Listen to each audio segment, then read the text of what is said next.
Jo venia a participar, tal com he fet altres vegades. Tanmateix, gràcies per donar-me la paraula, és un honor. Meridiana resisteix, i això és un símbol molt important per la lluita del nostre país, per la independència i per la llibertat.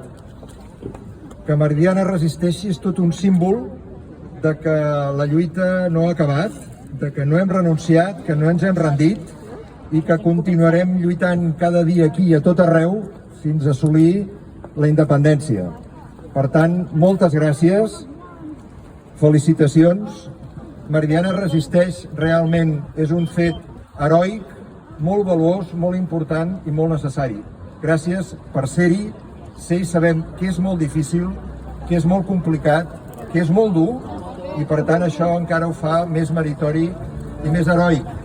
Però avui sabem que amb aquestes lluites, amb lluites com la de Meridiana resisteix, mantenim viva la flama de la nostra resistència i acumulem forces per tal del més aviat possible fer la passa definitiva per la nostra independència. Per tant, segur que d'aquí un temps, espero que sigui aviat i no pas tard, quan tornem a sortir als carrers, quan tornem a mobilitzar-nos, quan tornem a desobeir, quan tornem a enfrontar-nos definitivament amb l'Estat, ens recordarem que gràcies a Meridiana resisteix hem pogut arribar fins al final. Moltes gràcies i visca la terra!